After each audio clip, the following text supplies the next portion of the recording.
اقرأ باسم ربك الذي خلق.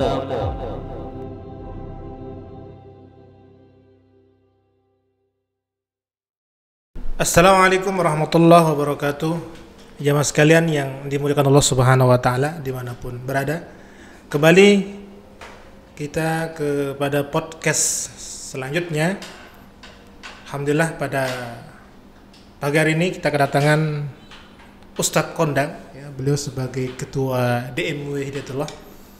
Bagaimana kabarnya Ustadz? Assalamualaikum warahmatullahi wabarakatuh. Waalaikumsalam warahmatullahi wabarakatuh. Alhamdulillah baik. Sehat keluarga? Alhamdulillah sehat semua. Anak istri juga sehat sekali saya. Ya alhamdulillah, walaupun Masya Allah. kemarin anak ada yang sakit gigi. Ya, alhamdulillah sekarang udah. Alhamdulillah. Barakallahu Ustaz. Baik jemaah sekalian yang dimuliakan Allah Subhanahu wa taala, beliau adalah salah satu dai kondang yang luar biasa ya, keilmuan beliau. Dan sekarang beliau sudah jadi ketua DMW Hidayatullah. Ustaz, mohon maaf Ustaz, kita lanjut saja. Pada pertanyaan selanjutnya ini, pertanyaan pertama, kan antum sebagai ketua DMW mungkin bisa dijelaskan apa itu DMW, kemudian siapa aja yang terlibat dalam atau yang tergabung di DMW tersebut. Ya, kalau DMW itu Dewan Murabi Wilayah. Ini merupakan hal yang baru di Hidayatullah. Di Indonesia itu ada 102 DMW. Di setiap wilayah itu ada 3 orang DMW. Dan untuk di Bali ini saya diamanahi untuk menjadi ketua DMW, kemudian Ustadz Ferry Indarto dan Ustadz Samsudin sebagai anggota. Kami bertiga mengemban amanat ini untuk menjadi pengurus Dewan Murabi Wilayah Bali. Kemudian Ustadz, tujuan terbentuknya DMW ini, karena ini mungkin baru kita dengar dari para jamaah sekalian, mungkin bisa dijelaskan tujuan terbentuknya DMW ini. DMW ini bertujuan untuk mengawal para kader Hidayatullah. Karena tantangan ke depan itu semakin berat, fitnah juga semakin merajalela, semakin banyak tantangan bagi para kader kita. Maka DMW ini dibentuk untuk mengawal ruhiyah para kader ini. Kalau secara fisik mungkin kita ada DPW Hidayatullah. Nah, untuk ruhiyahnya ini DMW lah yang mengkader, yang mengawal. Berarti DMW ini lebih khusus kepada rohani kita ya, penyiraman rohani, mengawal itu semua. Ya, betul. Sementara mungkin DPW ini mengcover semuanya Ustaz ya. Ya, betul. Baik, alhamdulillah Ustaz. Kemudian selanjutnya peran daripada DMW ini kepada masyarakat khususnya di Bali ini seperti apa Ustaz? Ya, jadi kita mengupayakan kepada kader-kader kita ini agar mempunyai dampak yang baik, pengaruh yang baik di masyarakat. Maka kita harapkan mereka ini, para kader ini bisa menjadi toladan bagi masyarakat. Mereka bersilaturahmi, mengadakan kegiatan-kegiatan dakwah.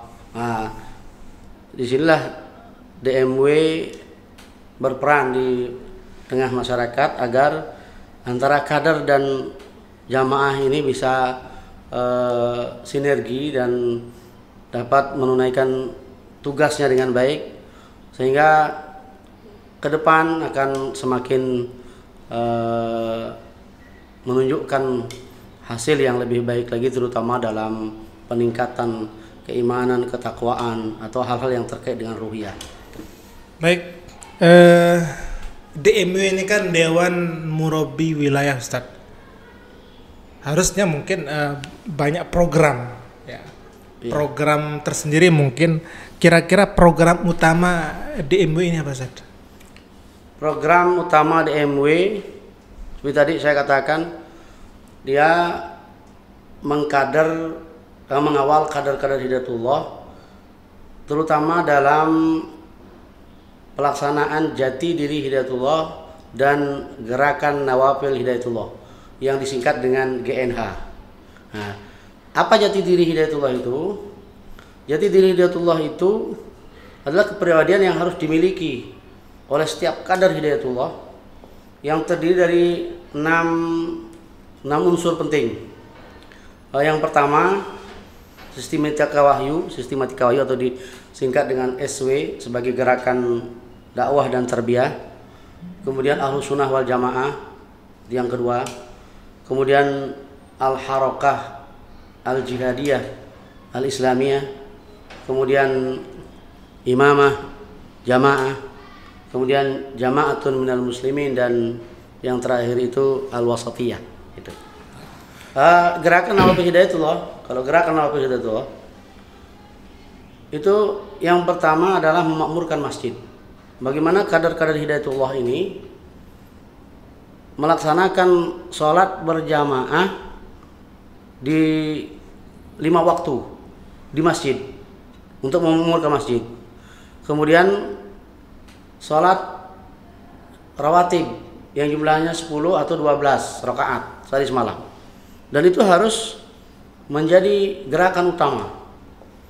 Kemudian sholat lail di setiap malam, di pertengahan malam atau di akhir malam. Itu karena sholat lail ini memberikan dampak yang luar biasa terhadap perjuangan ini. Nah, maka mereka harus betul-betul menunaikan sholat lail ini setiap malam agar mereka mampu menghadapi tantangan di masyarakat. Sholat lail, kemudian baca Quran. Jadi GNH ini menerapkan keharusan bagi para kader ini untuk membaca Al-Quran 1 juz dalam setiap hari. Sehingga dalam 1 bulan itu sudah hatam Al-Quran, kemudian mengulang lagi terus begitu. Jadi 1 juz. Berat memang, tetapi itulah kadar Hidayatullah dalam menghadapi tantangan di tengah-tengah masyarakat. Kemudian juga kadar Hidayatullah ini harus memiliki dakwah fardiyah. Jadi artinya rajin berdakwah, bersilaturahmi, memberikan pencerahan di tengah-tengah masyarakat. Itu di samping juga mereka rajin berinfak. Dan itu merupakan gerakan-gerakan Nawafil Hidayatullah yang harus ditunaikan oleh para kader ini. Gitu.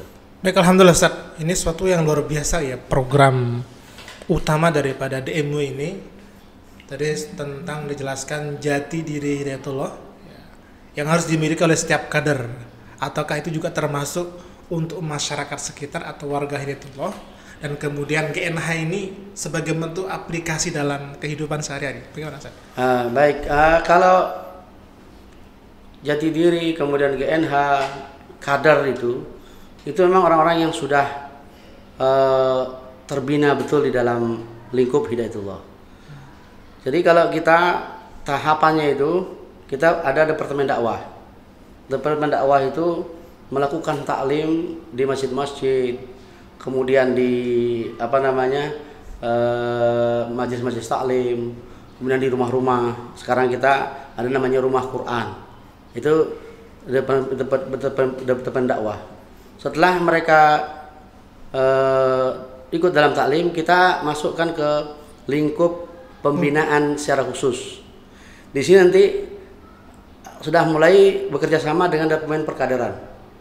Departemen perkaderan itu adalah membina kader, sehingga nanti mereka akan masuk ke dalam lingkup halaqah. Nah, setelah mereka mengikuti yang namanya marhalah ula, kemudian dikatanya marhalah wusta, itu baru mereka dikatakan kader. Sehingga kader itu betul-betul memang orang yang sudah masuk dalam lingkup Hidayatullah dan sudah kuat baik dalam pelaksanaan nilai-nilai tarbiyah maupun juga di dalam kegiatan-kegiatan dakwah. Gitu. Baik, alhamdulillah Ustaz, ini sangat luar biasa ya bagaimana seorang kader itu mempunyai jati diri sebagai kader Hidayatullah, kemudian GNH tadi sangat luar biasa. Kemudian dalam waktu dekat ini program yang bisa ditonjolkan, yang diunggulkan apa Ustaz? Untuk karena ini kan baru ya, DMW ini baru, dari kita selalu menunggu arahan dari pusat, dan beberapa kali kita sudah melakukan kegiatan bimbingan, baik tatap muka pernah kita lakukan di di pusat Kalimantan, di Gunung Tembak, dan lebih sering lagi kita virtual lakukan bimbingan lewat virtual dari murabi pusat. Untuk mengawali program ini kita melakukan pembinaan kepada kader-kader lewat halakoh, menata halakoh ini. Kita bekerja sama dengan Departemen Perkaderan untuk menata ulang halakoh ini, karena halakoh ini mempunyai pengaruh yang besar dalam pembinaan kader. Jadi kader-kader kita ini betul-betul memang sudah terbentuk pembinaan di dalam satu halakoh. Apakah itu halakoh ula ataukah itu halakoh wusto? Nah itu kita harapkan Departemen Perkaderan melakukan pendataan, kemudian pengelolaan yang baik, lalu kita yang memberikan materi, termasuk juga mengirim para murabi yang memberikan pembinaan di dalam halakoh itu. Kemudian juga kita mensinergikan antara perkaderan, kemudian Departemen Dakwah, kemudian juga DKM. DKM itu Dewan Kemakmuran Masjid. Karena masjid ini menjadi pusat kegiatan kita. Dalam kampus Hidayatullah itu harus ada masjid, dan di situ dipimpin oleh lembaga yang dinamakan dengan DKM, Dewan Kemakmuran Masjid. Jadi ada ketuanya, ada sekretaris, kepengurusannya itu betul-betul tertata dengan rapi. Nah inilah kita dalam program kita yang jangka pendek ini, dalam waktu dekat ini kita mensinergikan mereka agar mereka betul-betul memang mampu untuk menghantarkan kader ini agar mereka tetap berada dalam garis perjuangan yang telah ditetapkan oleh pendiri Hidayatullah ini. Baik, alhamdulillah Ustaz, sangat luar biasa Ustaz. Berarti ini bisa saya simpulkan bahwa DMW ini adalah bagaimana membina ruh para kader. Ya betul. Ya, membina ruh para kader, kemudian dalam waktu dekat ini kan programnya adalah untuk menata lagi halako-halako dan bersinergi dengan pengkaderan, kemudian Departemen Dakwah, dan alhamdulillah itu luar biasa Ustaz. Ini terima kasih atas kesempatan yang diberikan kepada kami untuk mewawancari Ustaz sebagai ketua DMW ini. Mudah-mudahan selanjutnya dan seterusnya ini akan menjadi solusi bagi umat. Ya, baik. Ya, mohon maaf kalau saya potong sedikit. Jadi kalau insya Allah kita di awal April ini di antara kegiatan yang dilakukan itu ada kegiatan daurah marhalah ula untuk kelas 11 dan 12. Itu tanggal 1 sampai 4 April. Dilakukan oleh kepala sekolah, kemudian juga perkaderan, kerjasama dengan guru-guru, tapi kita yang memberikan materi. Kemudian tanggal 3 dan 4 itu ada daurah marhalah ula untuk kader-kader kita yang ada di Kabupaten Badung. Jadi mungkin jumlah mereka sekitar 29 orang, para orang-orang yang sudah dewasa tapi bukan anak-anak lagi. Mereka nanti mengikuti kegiatan ini kurang lebih 2 hari. Untuk DPD Badung juga sudah menghubungi kita, nanti kita yang menyampaikan materi-materi itu. Gitu. Baik, jadi, alhamdulillah Ustaz. Kita di Hidayatullah ini selalu mendapat arahan dari pusat, ya terutama arahan itu dari Ketua Umum Hidayatullah, Ustadz Nasirul Haq. Beliau adalah Ketua Umum, Dr. Nasirul Haq, selalu memberikan arahan-arahan kepada kita di DMW ini, sehingga kita juga terus nyambung dengan pusat. Kalau Ketua DMW pusat itu Ustadz Dr. Tasrif Amin. Baik, alhamdulillah Ustadz, syukuran jazilah, semoga sehat selalu dan semoga kita semangat terus ya dalam membimbing umat ini melalui Murabi ini. Baik jamaah sekalian yang dimuliakan Allah Subhanahu wa taala, ini ada dari program DPD Denpasar ya. Dari Divisi Ekonomi telah membuat atau memproduksi N20 probiotik ya. Ini khasiatnya untuk meningkatkan imun tubuh, menyehatkan usus, membuang racun dalam tubuh, meringankan inflamasi atau radang, dan meringankan infeksi dalam dan luar tubuh.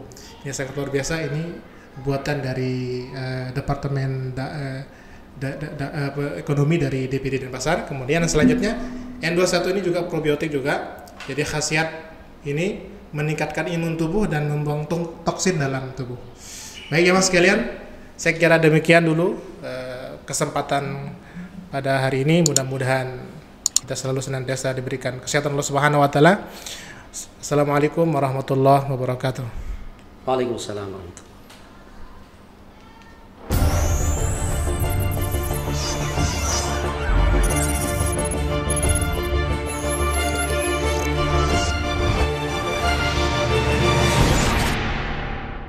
Assalamualaikum warahmatullahi wabarakatuh.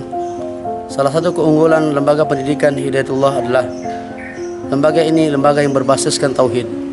Maka jangan ragu menyekolahkan putra-putrinya di Hidayatullah. Ayo sekolah di Hidayatullah. Ada kebiasaan-kebiasaan di teman-teman, terutama Masya Allah anak-anak pesantren Hidayatullah itu.